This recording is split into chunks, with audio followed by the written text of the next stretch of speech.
Jam live. Po. Hajde. Po dhe më se s'poj fik dot. Fike mo. Po të Allah. Që gjeti. Të ti keshore. Po nuk... Nisë me radhës protest. Fike, por... Ndëruar të rishikus kanë përfunduar zgjedhjet në Kosovë dhe së ndryshe nga në Shqipëri janë numëruar me njerë, shumë shpejt. Të gjitha këto procese aty ndodhin numërohen shpejt gjerat, këti jemi realistë. Ka fituar Albin Kurti. Por është, si që kemi shnuar aty, fitoria e Kurtit si fitoria e Piros e Pirit. Fitoria e Piros e Pirit, ndëruar të rishikus, baton, është një fitore luftoi 2 herë me romakët i shkreti, i mundi romakët. Po i mundi vërtet. Po bilancë ishte që... Pastaj, por aty ju vra Se mori më vetëm. pjesa dërmuese e ushtrisë, edhe oficerët, edhe ushtarët. Dhe ai i shkret të asaj tha, kur e patë dytën që u vran gjithë edhe, tha, po u bë dhe një luft tjetër, unë kthehem, po u bë dhe një e tretë, tha, unë kthehem në Epir vetëm. Pra, ne kështu e kemi shnuar fitoria e Kurtit si fitoria e Piros e Epirit. Baton ti që mendon tani, apo të futim më përpara se më Ja, të futim Kosovën pak që ta jemi... Jemi përsëri në këtu, Baton Argjiu, Entona Bileka, Ertan Hoxha, Emir Gjinishi, të me një falemderit e mirë me që u përplasëm në bashkë edhe... Falemderit. Unë po thosha për islamin dhe jo për islamik dhe kemi një keq kuptim. Ke lidhje ti me këtë... Ska problem. S'ke lidhje. Po protesta nga marrë gjithë nga pak. Direkt kemi Dibran Hoxha, analist. I ka marrë më sigurisht. Interesant është më vërtet. Ka marrë gjithë. Në ka rëmbyrë. Zoti Dibran, analist, mirë mbrema, faleminderit shumë edhe për minutat që na keni pritur. Tani, që ndodhi në Kosovë me që ti e aty dhe Batoni dhe pjesën, po ky shtu, edhe aty ishte, se sot u këtu e ky. Dhe sondash, ti bërë dhe sondash aty. Kam pak probleme me internet, me gjatë, po mundohem me... Dibran, regulloje mos në mërë. Edhe ju keni qenë të informum për ato që ka ndodhë në përgjithësi, indikacioni... Ja, s'po do më nalon, Dibran. Dibran? Interneti. Interneti ju është në regullë, se ne folëm me internetin tonë, folëm me ministren, me Qorin dhe me këtë Lubonjën. Po e kini, vazhdo Batonë, ku e la Dibranin fillim e la ky, fillim niset. Lidhet nga tërë...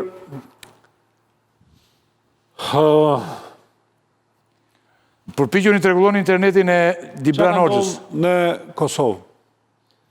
Në Kosovë, realisht, kemi 200.000 votus më pak, dhe është e habitshëm për herë të parë në 200.000 votus më pak, opozita nuk merr vota më shumë, por i humb votat. Kjo është një farë ndoshta rasti rrallë në historinë e zgjedhjeve, ku pushteti i humb mbi 100 sa mijë vota dhe opozita i humb po ashtu proporcionalisht. Partia Demokratike i ka humb 43.000 vota. Lidhja Demokratike i ka humb gjithashtu 37.000 vota me Vjosa Osmanin brenda. Dhe lëvizjave të vendose i ka humb dikon rreth 130.000 vota. 200.000 vota pa asnjë lëvizje dhe krijimi një status quo ku dënimi i popullatës është për të gjithë, për mungesë vizioni dhe për mungesë të alternativës politike nga opozita. Dhe është për habi se une kam bërë sondazhe dhe exit poll me qindra herë. Kur nuk më ka ndodhur që votuesi ti dënoj të gjithë. Kjo është për faktin se Albin Kurti ka qeveris keq dhe opozita nuk ka dhënë alternativë. Dhe prandaj ky dënim është i tillë. Dënimi thua ti është përsëri për opozitën? Jo, për të gjithë. Për të gjithë. Nuk ka rast. Ky është rasti vetëm ylli që dënohet edhe pozita edhe opozita. Do me thënë, Partia Demokratike i humb 43.000 vota. Lidhja Demokratike i humb po ashtu 37.000 vota. Dhe vetëvendosja 100.000 vazhdo... Vazhdo, Dibran? Po? Po, Ile, si rrallë herë... Pra, duke u çfarë pajtuar ndodhi, Batonin, ju e dëgjuat çfarë tha Batoni, çfarë ndodhi sipas jush? Është e njëjta gjë apo keni thash, isha duke thënë në fillim që indikacioni fillestar dhe më i rëndësishëm është një revolt dhe një refuzim i qytetarëve për palë në zgjedhje, dhe kjo mandej u reflektu dhe u shtri në mënyrë goxha proporcionale përjashto Aleancën për Ardhmërinë e Kosovës, tek të gjitha partitë tjera me shumicë shqiptare që përfaqësohen në Kuvendin e Kosovës, duke filluar prej parës lëvizjes vetëvendose e cila e vuri një bast edhe me vetën dhe në synimin për të marrë më shumë pikë të përqindjes, humbi rreth 4-5% varësisht sa të jetë edhe numri i votave diasporës që nuk janë numru ende, dhe duke investuar edhe në fushat elektorale me kapacitetet dhe mekanizmat shtetënor që ajo i pat në dispozicion. Tek Partia Demokratike, PDK-ja u po ashtu një lloj refuzimi elektoratit për ta mbështetur PDK-n, duke humbur rreth 40.000 vota nga trupa e saj elektorale që ka qenë goxha historikisht besnike ndaj Partisë Demokratike të Kosovës.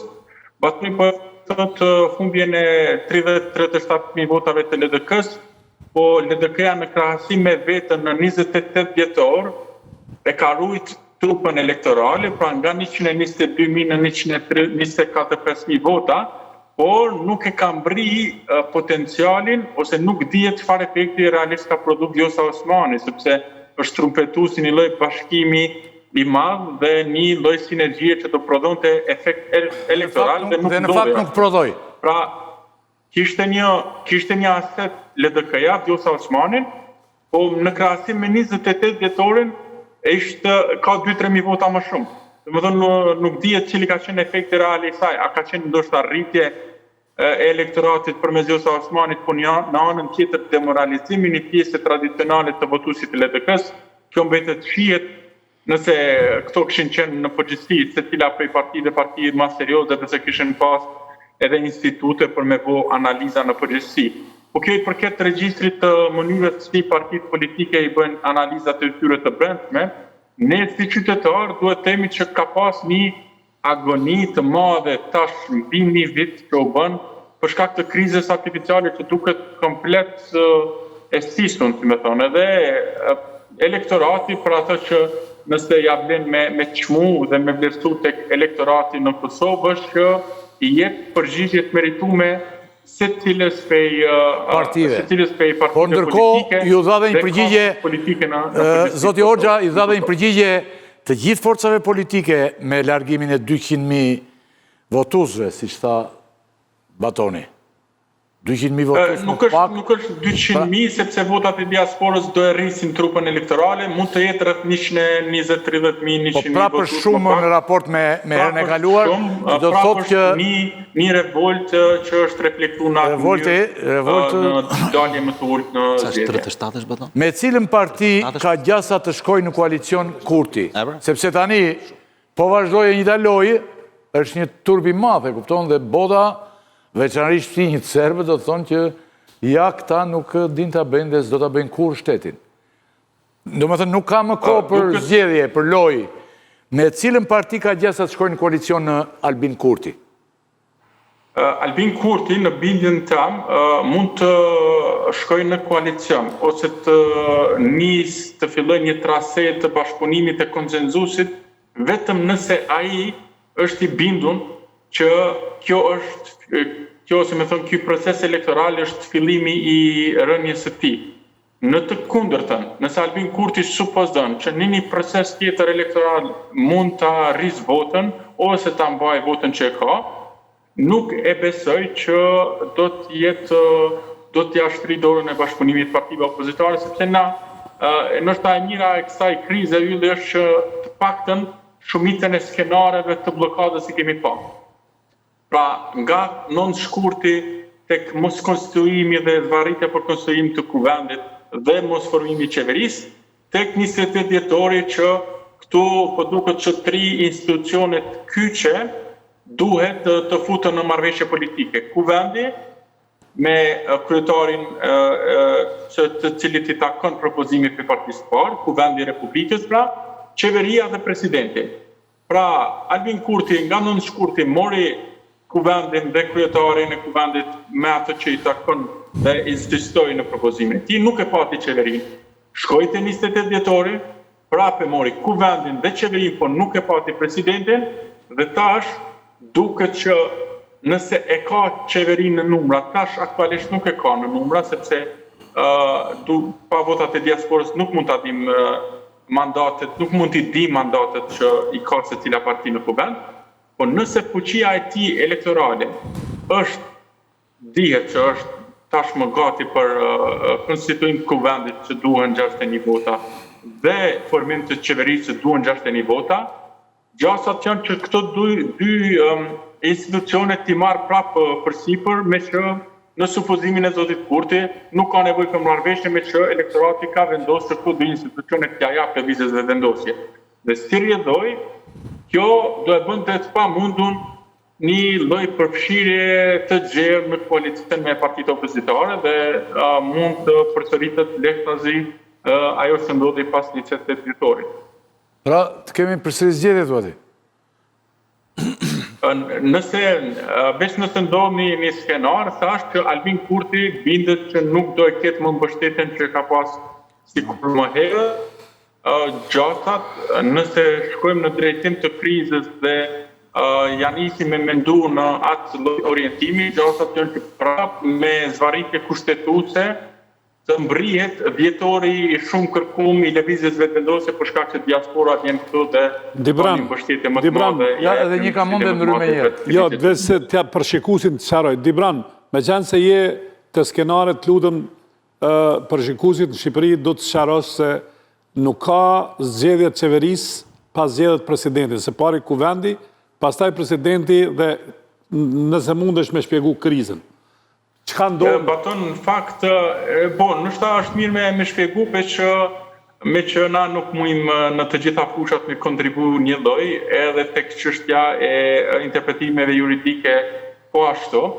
Ka interpretime që thonë që konstituimi i kuvendit patjetër, sepse pe kuvendit buron qeveria dhe presidenti, po interpretimet janë që pas konstituimit, afatet për formimin e qeverisë dhe zgjedhjen e presidentit rrjedhin në mënyrë paralele. Sakt. Sipas mandatimit, qeveria duhet të formohet brenda 15 dite, ndërsa sipas interpretimit të gjykatës kushtetuese, pas konstituimit të kuvendit, kuvendi ka 60 ditë për ta zgjedhur presidentin. Pra dy afatet mund të rrjedhin në mënyrë paralele.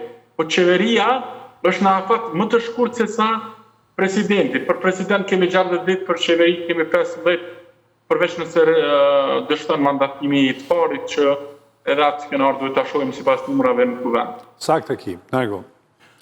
Një pyetje tjetër kam unë me që Vjosa Osmani u frontua me forcën politike. Çfarë tani është Vjosa Osmani emri më i mundshëm për presidentin, sepse tani me jesh me atë forcë ai mund të bashkohet me forcën politike, me LDK-n. A mund të jetë kjo një vërtet pretendente tani, përsëri pretendente e fortë? Vjosa Osmani bashkë me Lumina Abdulgjikun dolën me njëherë në konferencë pas numrimit ose kur prapërsisht dije rezultati në numrimit të votave. Dhe Vjosa Osmani tha që unë vazhdoj të jem pretendente apo kandidate që ja vlen të nominohem dhe zoti Kurti nuk ka arsye të më refuzoj mua. Në pikpamjen tëm, jo prej profilit psikologjik, po prej veprimeve politike, unë nuk e besoj që dikush mundet me shtri dorën e bashkëpunimit tek zoti Kurti nëse zoti Kurti nuk shen një interes të veçantë partikular në atë bashkëpunimi. Duket që të thashë dhe pak është problem me analizu për shkak. Po mos e merr gjithë LDK-n kjo e çon te Kurti. Mos e merr baton. LDK-n e çon te Kurti, po nuk dihet nëse bashkimive së Kurtit, po dhe LDK-s mund t'i prodhoj numrat e nevojshëm për korum që duhen, sepse duhen 80 deputet të qëndrojnë në sallë. Do një ndryrje për zotin Orxha para se të ndajemi? Dritan, Dibran, vetëm ta kemi qartë se Kurti bashkë me LDK-n pa kënë vështirë ose pa listën sërbska vështirë që i bën 80. Kështu që gati e ka të pa mundur dhe dëshira e Vjosës dhe lutja e Vjosës është e kodë, dhe më thonë ishte e pa dinitetshme, mram dhe kjo nuk mund të sjell një rezultat veç me lidhën demokratike. Besoj kjo për shikus në Shqipëri, jo për mua dhe Po, ty. saktë, këto isha duke thonë, po kam një problem teknik me studion, ose s'po më një ndëgju, kështu Jo, unë kam një pyetje për... Unë kam një pyetje teknike për Dibranin. Dibran, si e lexon pjesëmarrjen në 37% të elektoratin në Kosovë? A është shuplak, pavarësisht se si u ndanë, pavarësisht se nuk reagoi, a ishte shuplak për pushtetin apo për opozitën? Rënja e pjesëmarrjes. Duket edhe në fillim, duket që në mënyrë proporcionale është shpërndarë shuplaka tek të gjithë. Pra ai që ka pas më shumë përgjegjësi ka humbur rreth 100.000 vota, i dyti ka humbur rreth 40.000 dhe për LDK-n që kemi pak më të vështirë me vlerësu sepse mund të themi minimalisht që nuk është rrit potenciali përmes Vjosa Osmanit. Kemi... Abilive? Në pyetje s'kam, no. Me këto shifra, zoti Rakipi, ne jemi po në të njëjtën gjendje pothuajse që ishim para zgjedhjeve. Më keq. Tashi, kush janë skenarat? Çfarë mendon? Do vazhdojmë ngërçin? I tha skenarit është varësisht Jo ke zgjedhja varësisht prej se cila është zgjedhjes presidentit. Po në zgjedhje u hy, Vetëm për këtë. se Albini pretendonte që do merrte më shumë. Tani nuk e mori. Në fakt nuk i ka marrë. Morim pak. Kjo Po prandaj ndryshon skenarat. Prap vendos Albini. Patjetër që i vendos. Albini vendos. Por ai nga hera e fundit Qore, nëse Albini humbi konsideron, 150.000 vota. nëse Albini Do të lejoj pushtet, Albini. Si këtu, mos i Nuk do të ndaj pushtet. Nuk do të ndaj, atëre. me qenë se tash unë po flas për skenarin, pastaj flasim për pjesën e analizës. Skenarin e vetëm të mundshëm e ka nëse e fut listën serbska mranda dhe bashkë me LDK-n. Dhe minoritetet kuptohet. Dhe i kthehet logjikës se 30 vota për president. po i kthehet logjikës se vitit 2008 e këndej. Ose në kohën e Unmikut. Nëse refuzon listën serbska, ai nuk ka rrugë tjetër, nëse do me formu qeveri, përveç me bë koalicion me PDK-n që unë e shoh pamundur. Ai nuk e don këtë koalicion me Partinë Demokratike dhe nuk e ndon pushtetin me ta. Por gjithashtu mund ta bëjë edhe LDK aleancën. Pastaj pushteti është në 3, i ndan në 3-4 pika dhe gati është e pamundur. Çdo parti opozitare që do hyjë në koalicion me vetvendosjen, do shkatrohet në zgjedhjet e tjera. Ata duhet e dinë. Po nuk Çdo parti opozitare që ka hyrë me partinë në pushtet është dëmtuar ajo e para. e para Albin Kurti duhet E vështirë për ta. Jo, vetvendosja dhe Albin Kurti duhet gjykojnë drejt. I humb votat nëse shkojnë në zgjedhjet e ardhshme apo jo, a mund ta shtyj procesin deri në dhjetor kur diaspora vjen mbranda? Janë festa. Nëse çdo variant tjetër nëse nuk është në dhjetor, Albin Kurti ka zgjedhjet Baton është shumë kompleks skenari me LDK-n, për shkak që edhe mund të vi propozimi i Vjosa Osmanit nga vetë zoti Kurti. Po në bindjen tëm, zoti Kurti nuk e ndan pushtetin qeveritar dhe nuk e ndan pushtetin e të parit të kuvendit, sepse ai beson që i takojnë ato, sepse edhe na e kemi të ditun edhe sipas veprimeve dhe sjelljes së tij politike.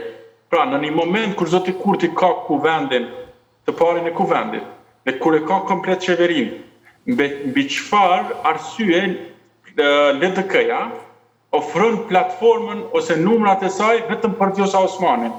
Dhe baton edhe unë edhe të jedim që edhe brenda LDK-s. Pajtohem me ty, na nuk i dim ende emrat, 20 emrat se kush ka fituar në LDK.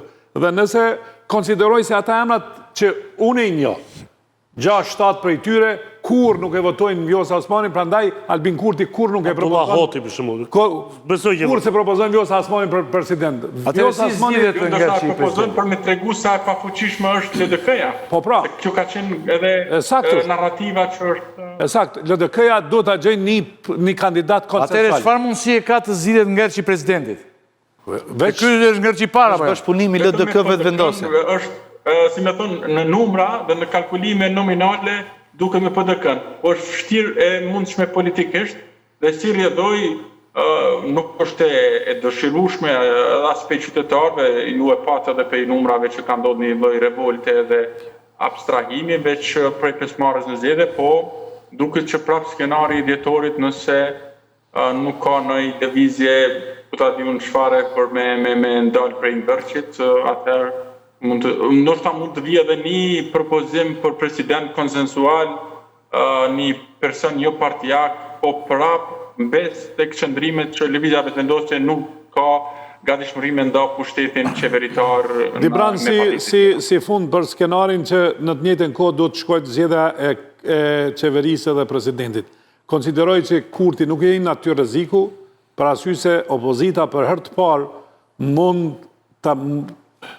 mos ta votoj qeverinë dhe ai mos të kalon 61-in, dhe pastaj nëse se kalon, konsideroj që opozita mund ta formoj qeveri. Nuk i besoj që i hinë aty rreziku pa shndërru. Dhe unë besoj që duhet sigurohet që të dyja t'i kaloj si faza. Edhe besueshmëria ndaj Kurtit, opozita ka besueshmërinë shumë të vogël ndaj Kurtit dhe nuk hyn pako. Pra teknikisht e kemi mundësinë që opozita të krijojë qeverinë. Po, nëse kushtetuta e lejon që qeveria të krijohet e para. Tash, unë nuk jam për momentin nuk mund të them që qa thot kushtetuta e Kosovës se janë detaje për cilën nuk do të ngarkojmë. Shformohet parlamenti apo qeveria? A do të shformohet paralel apo qeveria e para, por me gjitha të, unë konsideroj që Kurti nuk hynë në këtë rrezik që të shkojnë në votim të qeverisë, që pastaj opozita ta merr në rundin e 2 dhe 3. Se atëherë po e humbi qeverinë. Na e dim që ushtruesja e detyrës së presidentit është Albulina Haxhiu pra nga radhët e vetëvendosjes. Ajo duhet ta bëjë mandatimin për të parin e qeverisë dhe si rrjedhoi duket skenari pamundun që opozita të ketë një gjas për formimin e qeverisë. Ndoshta edhe për saktë. Se Albulina e jap 3 herë Albin Kurti pa u bëj qeveri opozita. Është e pamundur, thotë zoti Hoxha, që të me... Saktë ka, saktë, se është Albulina të krijojë qeverinë opozita. S'ka president, është ushtruesi. Ja jep 3 herë resht Albinit dhe Djak. Nuk e dim. Jo, Albini s'ka drejt, po jap vetëvendosje. Po, vetëvendosje. Para Hugut një emër tjetër. Mund të provohet. Vetja e parë është ajo të Albulina kryetare e parlamentit prap. Ja. Dy parë zgjedhje kishte president Kosovë. Se s'është Albulina në sekond. Kjo është kriza. Pra, se s'është Albulina kryetare e parlamentit prap. A do ushtrojë detyrën e presidentit Albulina pas e zgjedhjet kryetari i parlamentit? Po besoj përsëritet edhe pse nuk jam interpretues ndoshta më i miri i çështjeve kushtetuese, po besoj me automatizëm përsëritet me që ai është funksion i automatizuar. Kur bie nuk ka kryetari i ri i parlamentit bëhet president. Automatikisht po. Kështu që këtu ndryshojmë, nëse s'është Albulina prap, ndryshon situata. Dhe ato që mund të bëjë Albulina i bën vetëm Albulina. Këto që thotë ju. Prap, një tjetër është ka më shumë. Dibran e ka shumë të saktë Antoni, për arsye se edhe për kryetar të kuvendit e ka shumë vështirë mi marr 61 nëse Albulina bëhet kandidate për kryetar të parlamentit. Antoni e ka të saktë këtë tezë. Kështu që iku kjo. Po, batëm tash që këto votat e diasporës që kanë ardhur me postë, dhe nga përfaqësi diplomatike është numër relativisht i madh, rreth 100.000 vota. Ato historikisht kanë votu në masë madhe për vetëvendosjen. Gjasat janë që edhe 2-3 deputet ose i bërëm në disa kalkulime dhe ma herët që mund t'i shtohen vetëvendosjes. Nuk ka po arriti 51 deputet vetëvendosja me 3 deputet nga diaspora. Edhe mund të zgjedhë kryetar në parlamentit vetë. Nuk e dim tash, se mund ta merr letë kryen. Por me këto shifra që dhanë zgjedhjet, unë nuk besoj se do të ketë 2-3 deputet në diaspora. Ju nuk besoni që do të ketë, por në qoftë se këto stagnacioni vazhdon, gjendja problemi është ky. Shumë është problemi. Problemi është ky. As pak serioze për mua problemi është ky. Se po shija dje një mitingun e fitores së LVV-s dhe kur erdhi radha Kurtit fliste, ndaloi gjithçka. Se filluan fishek zjarret, po bilin, kështë organizuar një famë. Shumë fishek zjarret. Po pjesëmarrja ishte më vogël, se 2 fitoret e fundit. Dhe po gëzonin fitore. Po pra, ishte kundërshtimi. Dhe unë nuk e di çfarë po gëzonin. Rënia e pjesëmarrjes. Dhe Albin Kurti që fliste për opozitën, sikur i kanë punës. Ata të vinë në 8. Bëjmë punë e tyre, tha, dhe ne të vazhdojmë punën tonë. Sigur ata janë marrin rrogën për shkuar në punë se ndryshe i heqi u ka administrat. Pra, një sekond. A i se ka kuptuar akoma qëfar peshe ka. A i ka akoma iden se ai mund të urdhërojë opozitën se çfarë duhet bëj. Pavarësisht se e tha që do ulet të flasë me opozitën, ne e pamë çfarë negociatash bëri ai me opozitën para dhe pasi vjosa të reagojë nga presidenti. Dibran, për para se të ndajemi bashkë... Jo, vazhdojë, ti dhe ti. Jo, vazhdojë, ndajë me Dibranin. Pra, ideja është kjo, në qoftë se kur ti nuk është i gatshëm me dialog, dështon çdo skem që flasim ne. Dhe problemi i Kosovës është që kur ti nuk është i gatshëm me dialog. Dhe nëse dështon Dibran gjithçka, nëse kur ti nuk është i gatshëm të bëj, të lëshoj pushtet është fjala këtu, ta themi fare thjesht. Të ndaj pushtet, të ndaj pushtet. Të lexoj votën. Nuk është pushtet, është lexim votën. Ka ndodhë, sa është në mendjen tuaj ideja që ky sanjacion mund të vazhdojë? Kjo mund të vazhdoj nëse një projekcion dhe një skenari vetëvendosës se thash fillim na dërgën deri në 10 orë kur diaspora vjen këtu, po prap gjasat janë të gati pamundshme që një parti të ketë edhe deputet që duan përzgjedhjen e presidentit. Madje na ende nuk e dim në çfarë terreni kushtetues hym pas 4 tetorit, kur në 4 tetor mbushen 6 muaj që Albulina Hagjiu ka ushtru funksionin e saj si ushtruese detyrës së presidentit. Çka ndodh pas 4 tetorit? Kemi shumë skenar që po shpresoj që nuk futemi aty. Ama një gjë që u pajtova në fillim ndoshta edhe me parafolsin që me pak si me uduks dhe si çështje tjetër. Këto probleme mund të jetë Albin Kurti dhe mos gatishmëria e tij për me negociu dhe dialogu. Ama pse nuk ka një kauz opozitare e cila tërheq elektorat dhe bind njerëz që ata janë në të drejtën e tyre. Pra këtu, kur ndëshkohet vetëvendosja me minus 100.000 vota, nuk shkojnë ato votat e opozita, po opozita akuperuan votën që e ka parë. Pra, dëshkimet shkojnë në mënyrë proporcionale për gjitha. Duhet që mos me Dibran, kur flasim për rezultatin, ke ti drejt. Edhe Batoni e tha. Më falni një sekundë, kur flasim për rezultatin, ti ke drejt. Pse nuk u ngrit opozita? Opozita nuk u ngrit, sepse opozita nuk ka reflektuar. Ka 3 zgjedhje që u mbet, dhe janë po të njëjtë kryetar. Edhe Betri Hamza, ai ka qenë në fillim, pavarësisht. Po, sakt. Unë besoj më shumë me idenë nëse opozita nuk reflekton dhe nuk nxjerr një kryetar tjetër. Opozita mendon që prej nuk nxjerr një platformë tjetër. Ka ndodhur një aksident politik dhe ai do të kalojë shumë shpejt. Po shihet që nuk është aksident politik dhe nuk po duket që as do të kalojë shumë shpejt. Me këtë klasë statike që nuk do të ndryshojë, që nuk është shumë pushtet, që nuk është mësuar asnjëri të pranojë fajin, që nuk negocion. Po, të paktën ai që ka më shumë pushtet, që populli i ka dhënë më shumë vota, publiku e ka zgjedhur për të qenë kandidati kryesor për kryeministër, ai ka më shumë përgjegjësi. Tani ai ulet, ai që në pas zgjedhjeve të shkurtit mjafton të ulej me nismën dhe të bënte qeverinë dhe pastaj të shikonin se çfarë ndodhte me presidentin. Pastaj në fund jetorit kur bëri zgjedhjet, ai mjafton të ulej me LDK-n dhe mbyte gjithçka. Po, sigurisht. Pra, ai e ka pasur për kishte kushte më të mira, ai mundësi të ka pasur para zgjedhjeve. Mjafton, jo të ndaj pushtet, se të ndash pushtet, do më thënë... Po ndoshta i thret mendjes. Të ndash pushtet është që e ke mundësi të bësh vetëm, po e ndash pushtet. Jo, ai s'ka mundësi të bëj vetëm, ai duhet lexoj votën. Dhe ai nuk lexon votën. Dhe ai i çon njerëzit, i thotë do vini pas meje, se kështu dua unë, ndërkohë që ata vazhdojnë ta duan, ai nuk i do. Qartë. Zoti Hoxha, në një fjali tjetër për ta mbyllur? Jo, falemderit që më keni konsideru. Edhe jo, sigurisht ishte shumë knajsi, ishte knajsi vërtet, mund të falenderoj shumë, ishte knajsi, dhe do të kemi mundësi në emisionet e ardhshme të jemi përsëri bashkë. Knajsia ama të vje këtu, jo prej atje. Edhe këtu po munde, po dhe aty, shumë simpatike. Po. Shka që the, unë isha shumë i qartë dhe faleminderit. Natën e mirë. Atere, kemi në një gjithë rëndësishme për a thënë se unë kam edhe atë pyetje që bëhet si rutinë. Në Shqipëri, pavarësisht nga gjitha këto që thamë ne, gjendjen që është Kosovë të gjitha, por në Shqipëri në bën përshtypje se si Kosova, sa po mbaron zgjedhjet, i numëron votat e të gjitha, zgjedhjet shpeshta, gabimi madh që bën zgjedhje. Radh ishte më rekord, Radh theu rekord. Po. Numërimi ishte Të shpeshta dhe po pa probleme të pa kontestueshme. Gjithmonë pas përfundimit të zgjedhjeve atje ne bëjmë krahasime sa keq jemi ne këtu. Si ka mundësi kjo gjë tani? Jeni shkupton gjeti?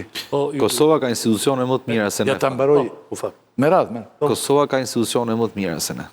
Absolutisht. Megjithëse nuk kanë një jetë gjatë, funksionojnë më saktë. Votën e numërojnë vërtet. Unë kam thënë që më shtu respekti për shqiptarët e Kosovës që momentin kur i quanin anti-amerikan, që se kujtohet, ke zgjedhjet, megjithatë ato nuk ndryshojnë qëndrimin.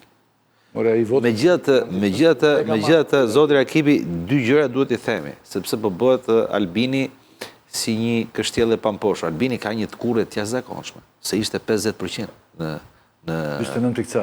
50%. Tani është 43. Domethënë, mos mbetemi peng sa mandate prodhoi. Shiko se sa ka rënë si parti, se këto janë dhe çështje teknikalitetesh. Merr s'kan votuar 200.000 njerëz. Po. Dhe është proporcionale rënia. Po. Edhe të opozita. Domethënë, çështja nuk është që ai populli nuk i pranon, 200.000 njerëz nuk i kanë pranuar. Bravo. Nuk pranojnë as Albini megjithëse pa të mazhorancë. Cila është arsyeja? Sepse e përmendi pak zoti Abileka, ishte njeriu që duhet bënte zgjedhjen. Ne kemi thënë këtu. Nëse kujtohet, kur ishte debati për zgjedhjen e presidentit me Vjosa Osmani, unë ju kam thënë paktën qëndrimi im ishte ky. Në qoftë se ky do shkojë në krizë politike dhe do vazhdoj, do hidhen zgjedhje, ky nuk do rritet. Pjesa më madhe e analizëve në përmjetet shqiptare thonin ky do rritet, do bëjë dinamin, nuk mund të rritet, mëse ta pranon Kosova, do stabilitet, do bashkëpunim. Elektorati i Kosovës nuk është si ne, sepse Kosova nuk ka problem korrupsionin apo zvërneci. Kosova s'ka mbyll akoma procesin e njohjeve dhe ky është problem ekzistencial. Nuk është problem a do rri Ramushi apo do iki vetëvendosja me Albinin. Kështu që unë shoh që nëse Albini do të bëjë një kthesë, siç tha zoti Abileka, dhe për hir të vërtetës, unë kam pas parë me shumë simpati më përpara, por nuk shpresoj që të bëjë një kthesë, ai duhet të lexojë sakt votën e Kosovës, e cila fton për bashkëpunim politik dhe stabilitet. Kjo është leximi i votës Kosovës. Bashkëpunim politik dhe stabilitet. Kaq. Shiko, se pyeti, dy parti politike, LDK-ja me AK-n, patën një ndryshim leadership. Në thënë, LDK-ja Lumiri afroi Vjosën, AK-ja mori Ardian Gjinin, të dyja u rritën sa do pak, po u rritën. Po s'mund të thuash ti që unë do ri ky që jam, po ti më voton më shumë. Njerëzit nuk kanë idiot. Kështu është. Në një situatë statike, atëherë, kemi në 3% votojmë me Albinin, Bedri Hamzës dhe Numri Abdigjikut, edhe Ramushit. Pastaj kalojmë vjetor, do votojmë prapë, po do votojmë për të njëjtit njerëz. Tani sa ndryshoi pak situata, ato u rritën me 2-3 pikë, ose shpaka. Po të kishte ikë fare Rumiri. Ndryshim shumë i vogël. Po të kishte ikë Bedri Hamzës, të kisha një tjetër. Ku i dihet pse çfarë do ndodh?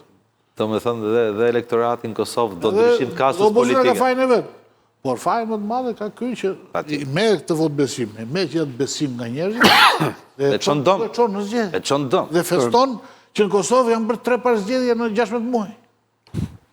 Ne do të fituam ne.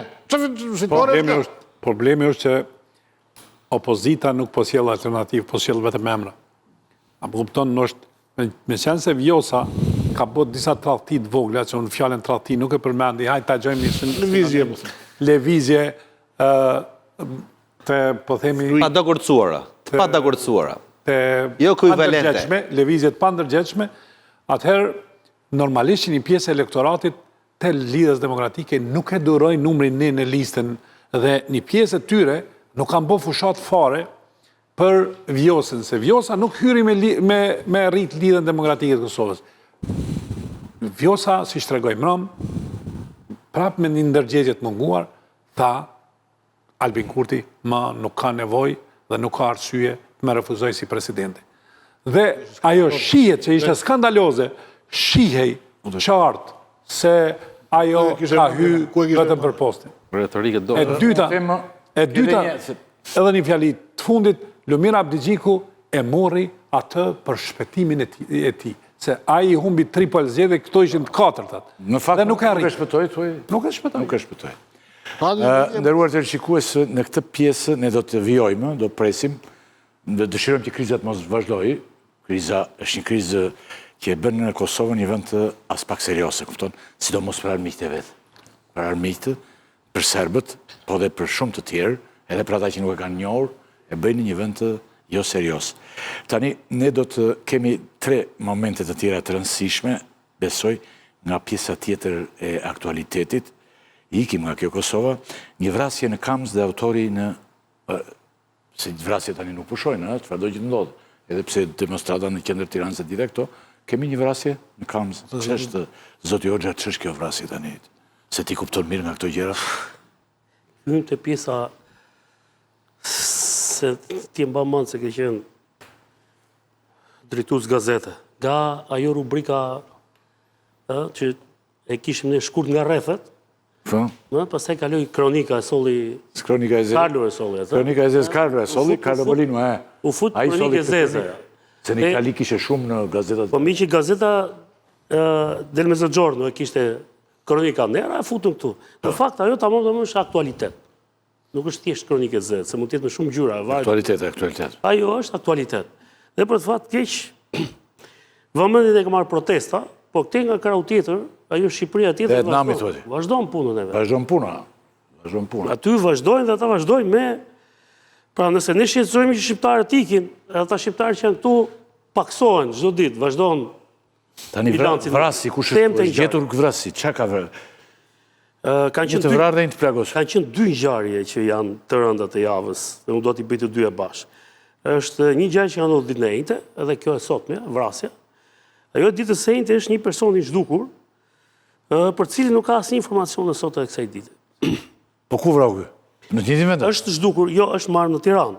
Kurse ngjarja e Kamzës sot, në fakt ata autori dhe viktima e njihnin njëri tjetrin se kanë qenë aty banor, janë komshi në lagj. Por mënyra se si ka ndodhur ngjarja, aty ka qenë çështje fati që ka pas më shumë se një të vrarë.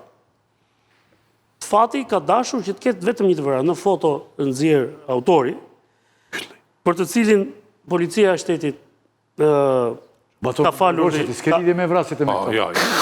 Ne rrim ne që kemi lidhje me të vrasjet. Jo, unë Ta të ty rinë, se tonë mendim ti mund të largohesh? Jo, s'kam asnjë... Jo, më largohesh, s'ka problem. Faleminderit. Faleminderit shumë. Kënaqësi deri tani ishte i plotë të gjitha, po tani me vrasjet, ja, ky është vrasi. Ç'lidhje ke ti me të? Ro, faleminderit shumë. Jo, ti jap syt se nuk është kapur ai, kështu që po ai pe Mund rrugës. të kaloj edhe këtu, kur ikën ti dhe do them unë, dhe pastaj do ta tregoj 10 vjetëresht, do ta tregoj 10 vjetëresht pse i thash batonit tik. Po. Ju rrugë e ke ata, nuk është kapur. Okej, ky është thua ti, ë? Atëherë, autori i krimit, Janë si gazetar, më çfarë? ishin edhe, kanë çik gusto, nuk kanë kështu ata. Autori i krimit ka precedent të mparshëm penal. Nuk ka? Ka. Është i përfshirë, është i skeduar nga policia, ka qenë i arrestuar, është marrë me trafik lëndësh narkotike, është marrë me grabitje, se nuk del pa prit më se aty. Por thash fat sot është që nuk ka patur të vrarë tjerë. Viktima është Ardian Baloshi, 27 vjeç, e ka humbur, nuk ka arritur të shkojnë në spital i gjallë që mund t'i jepi ndihma e parë që mbas edhe mund ta shpëtonin. Policia me njëherë, basisht ka bërë identifikimin e autorit, ka kërkuar së pari për vetë rrezikshmërinë e tij që nëse qytetarët e njohin, prandaj shpërndar foto, të mos reagojnë, të mos bëjnë veprime ndaj tij që e njohin, sepse është njëri armatosur, mund shkaktoj viktima të tjera, gjë që ka ndodhur në raste të tjera në të kaluarën. Ka kërkuar dhe ka nxjerrë në operacion në Renean, por Renea nëse s'ka informacion nuk ka se si të veproj, gjithsesi në rastin konkret është një shpërblim 10.000 euro. Jo shpesh e bën policia, por me sa duket me këtë rast. Dhe unë mendoj që kjo është një gjë që sepse në këtë rast policia bëri 2 gjëra pozitive ndryshe nga të tjera. Së pari, dolën direkt në deklarat për shtyp, bën identifikimin e personit, e dhan foton dhe ja kërkojnë me të tjera dhe se japë, e dhan foton dhe për publikun dhe nga tjetër zonën dhe shpërblimin. Më thanë, kushdo që e njeh personin, kushdo që e shef, të mos i bjerë në sy për të njoftojnë në numrin që policia ka paraqitur. Që sigurisht edhe kjo jo është ja 10.000 euro Pra, është...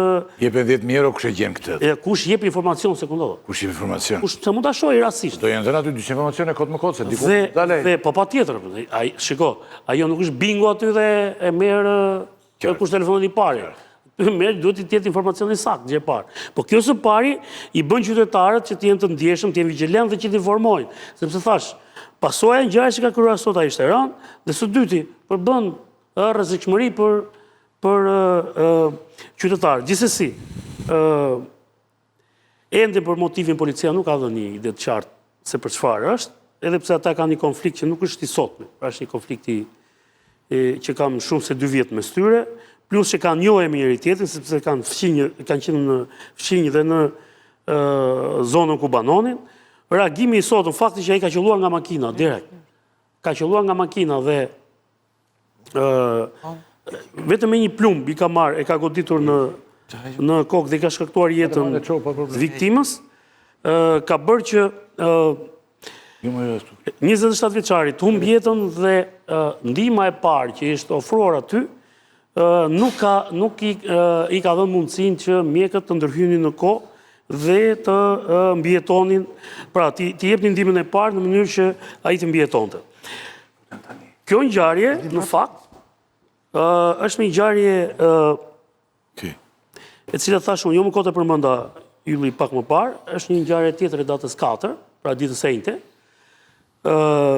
Një njerëz e Gland Koçi është zhdukur pa lënë gjurmë, nuk ka... Ky Tiranës, po di? Tiranës, nuk ka asnjë informacion.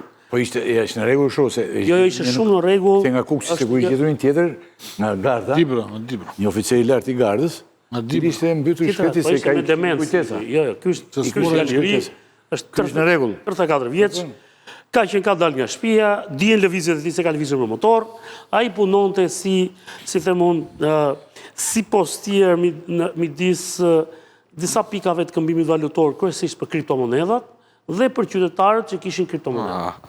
Ta kuptosh, ky është rasti pra, nëse po më ndjek, ky është rasti i radhës, dhe unë besoj që në të ardhmen do të kemi probleme të tjera, të ngjashme me këtë.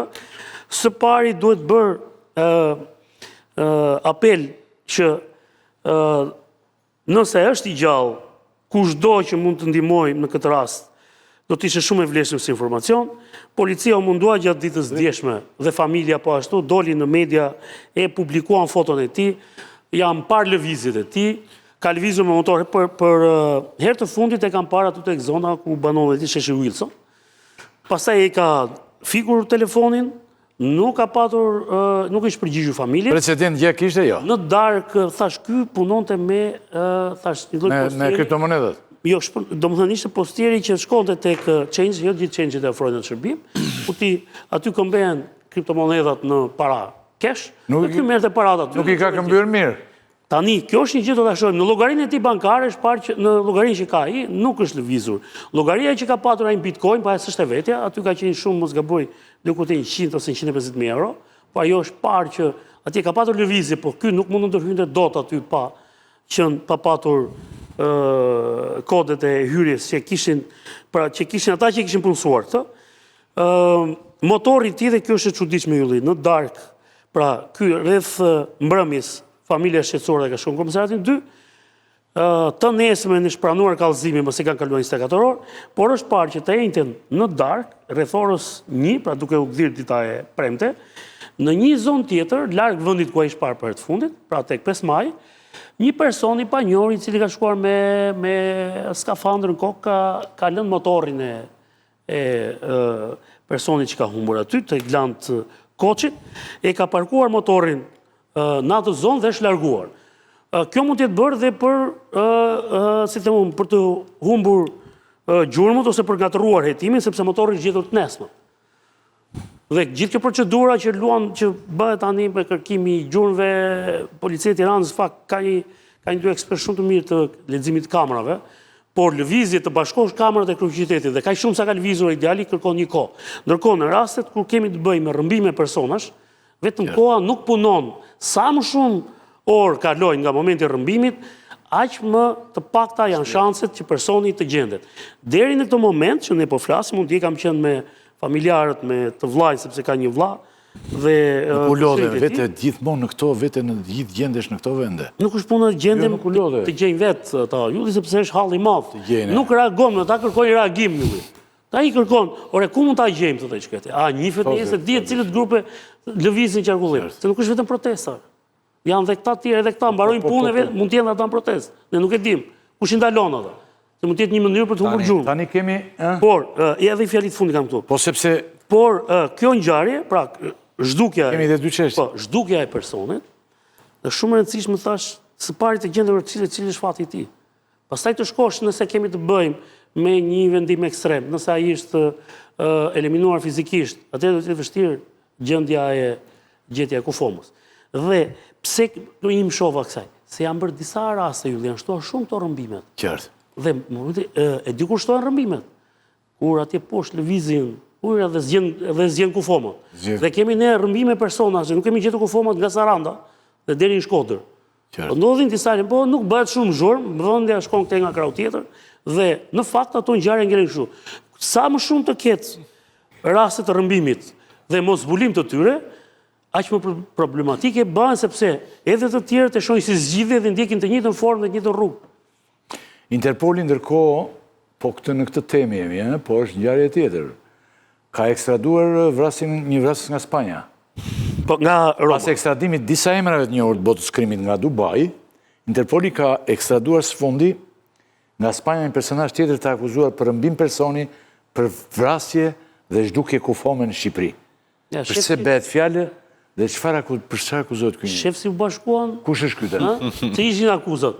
Vrasje për gjakmarrje, rrëmbim dhe zhdukje kufome. Ja ku dole prap.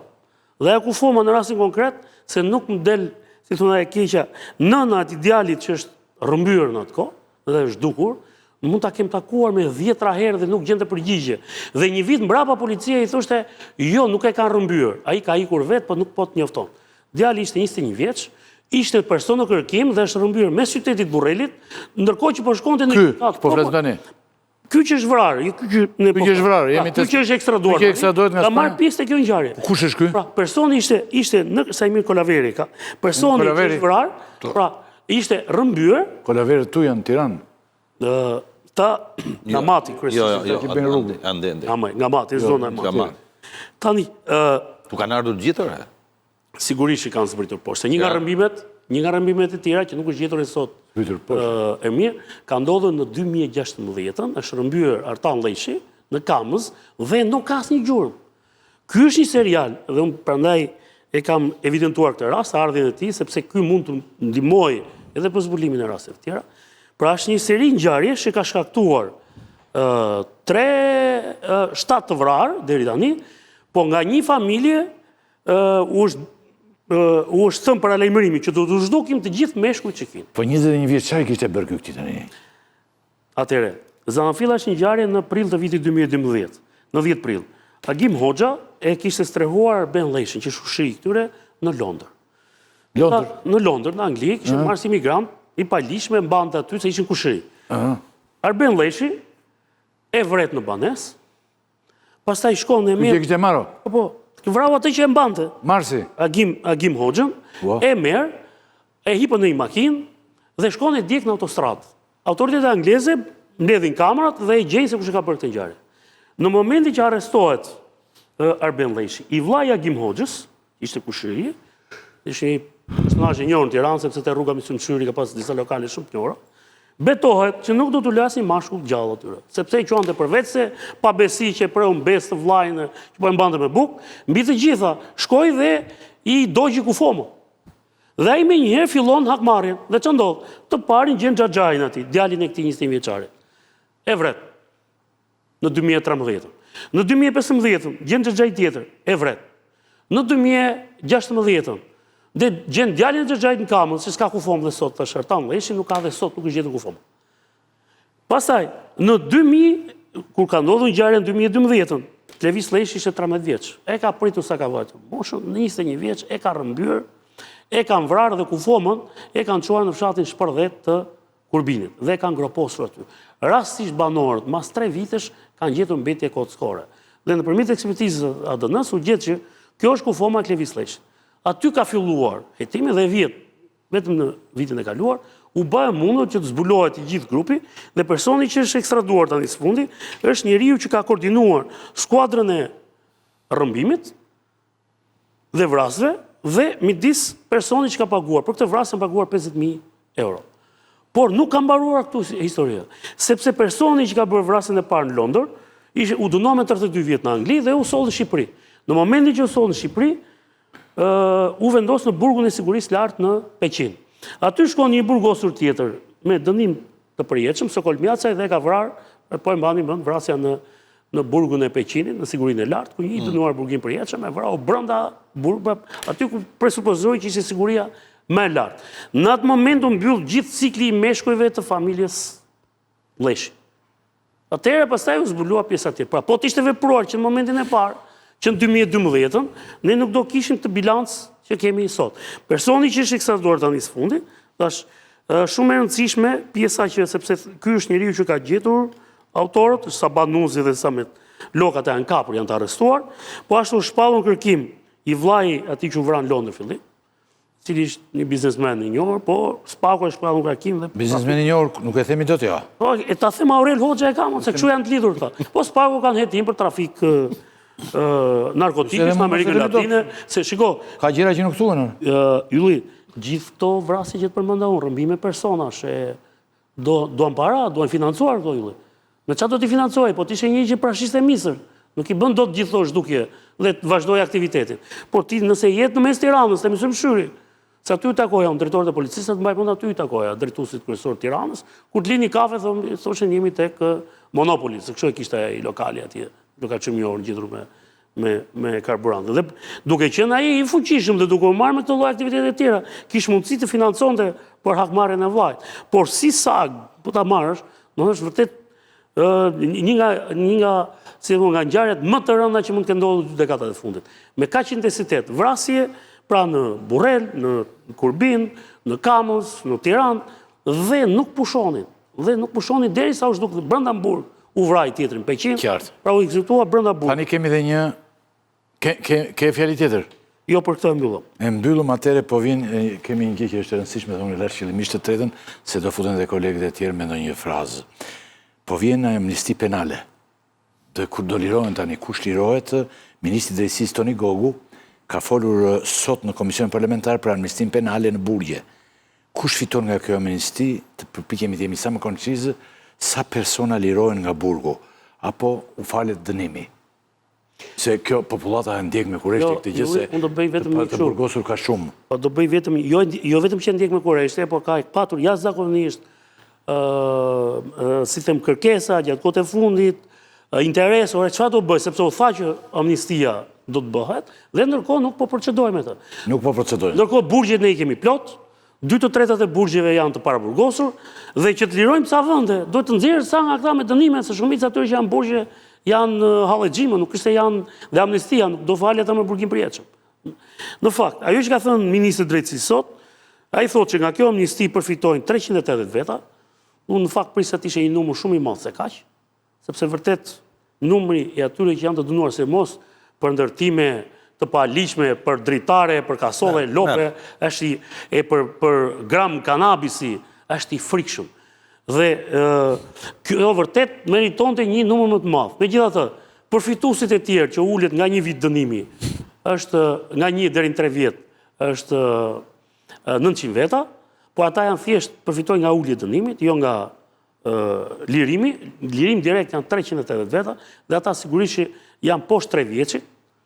Pra, u ka ngelur për të vuajtur një vit deri në 3 vite burg.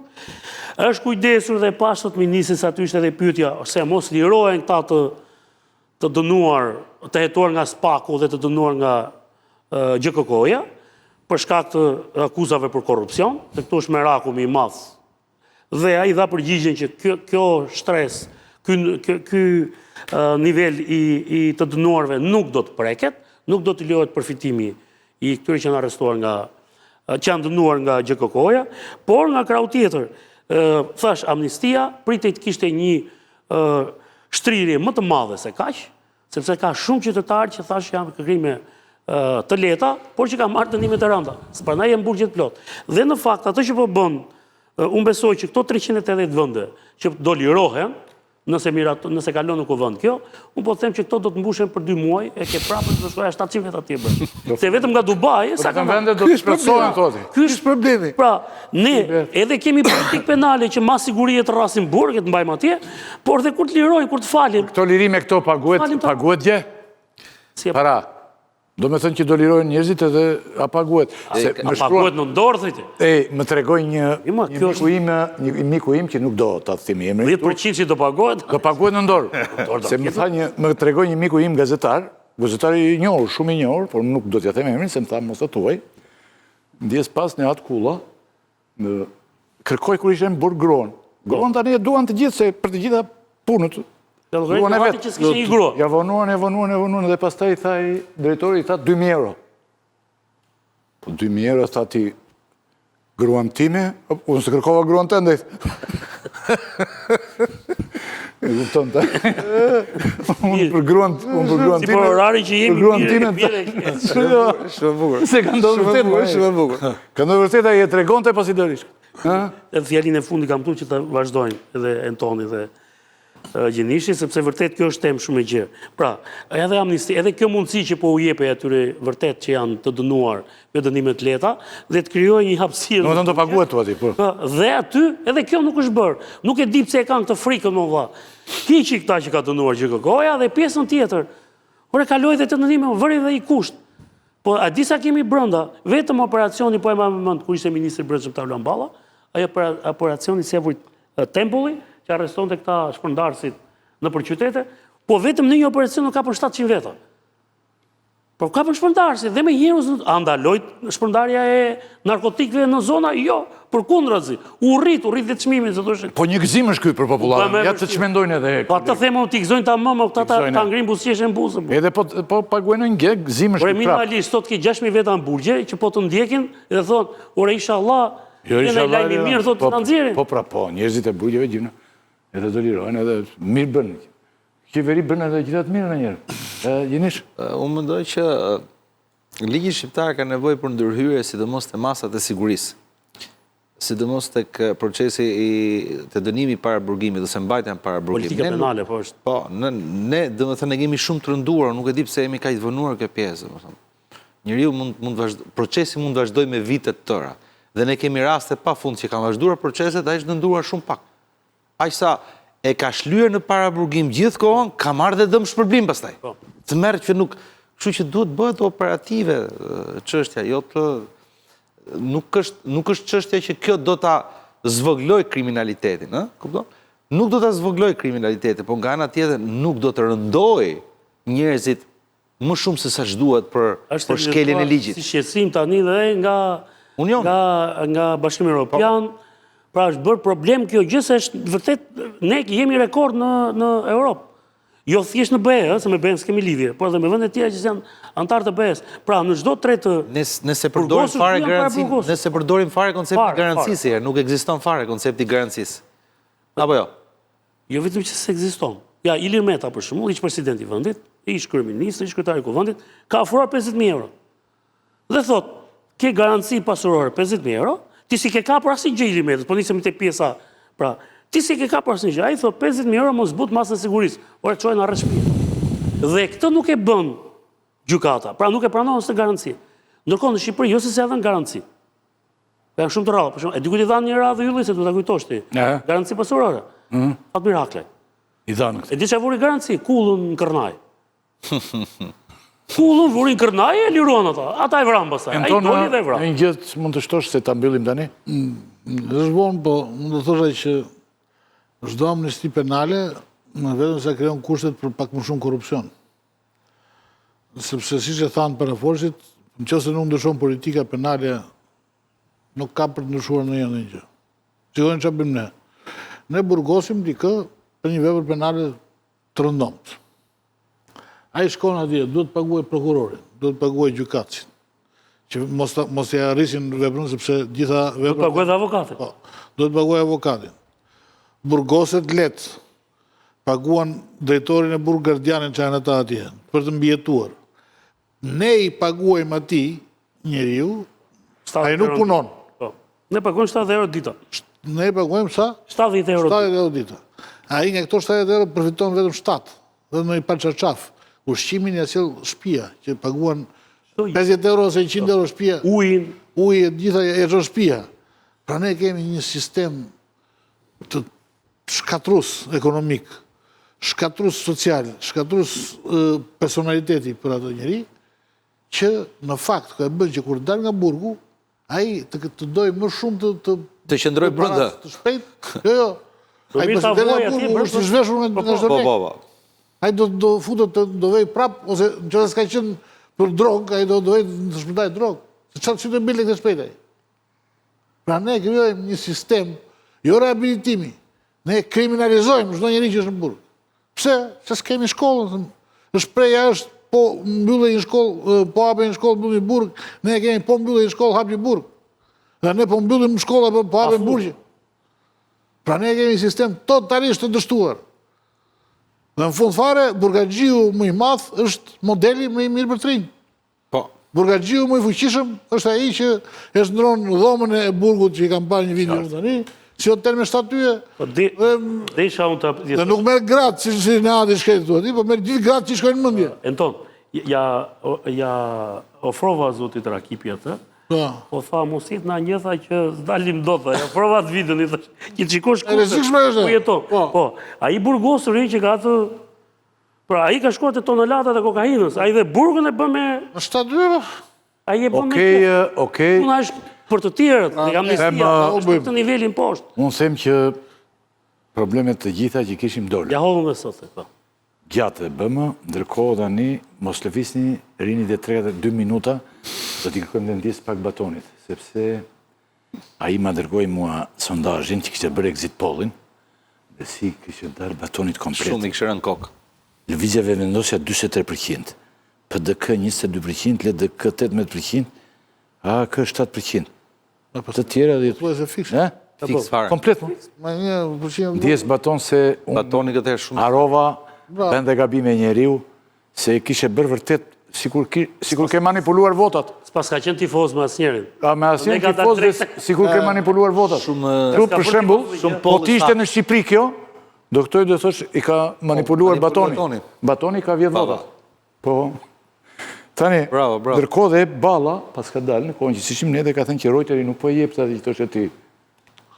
Se Reuteri jep të vëllazë. Po ite nga ora 6. Po nga 6 dakord, po e odhi poshtë dhe atë. Tani të nderuar të shikues,